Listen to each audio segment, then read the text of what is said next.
زوجان فبأي آلاء ربكما تكذبان متكئين على فرش بطائنها من استبرق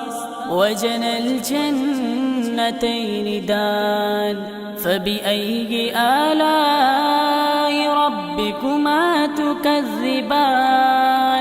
فيهن قاصرات الطرف لم يطمسهن إنس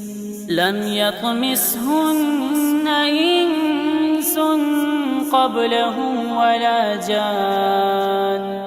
فبأي آلاء ربكما تكذبان كأنهن الياقوت والمرجان فبأي